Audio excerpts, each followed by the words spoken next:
Lord, प्रभूची स्तुती असो। सर्वात अगोदर तुम्हाला नवीन वर्षाच्या खूप खूप शुभेच्छा। हे नवीन वर्ष तुम्हाला सुखाचे, समृद्धीचे, आशीर्वादाचे आणि भरभराटीचे आणि प्रार्थनेचे आणि आत्म्यात वाढण्याचे जाओ। Praise Lord.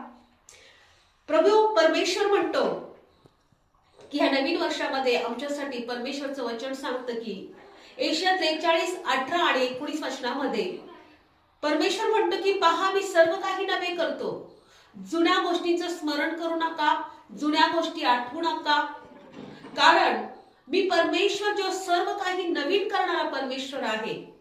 मी वाळवंटात नद्या वाहतो आणि रानामध्ये मार्ग तयार करतो। Praise Lord. होय, या मागच्या वर्षी तुमच्या जीवनात काही त्रासात, संकटातून, दुःखातून, निराशातून तुम्ही गेले असाल, पण परमेश्वर तुमच्या जीवनामध्ये सर्व काही नवे करणार आहे। नवे आशीर्वाद आणि नवी कृपा परमेश्वरची तुमच्या जीवनामध्ये प्रकट होत आहे। Praise Lord. प्रभूची स्तुती असो। या वचनाद्वारे ते तुम्हाला स्पर्श करो, आशीर्वादित करो। आमेन।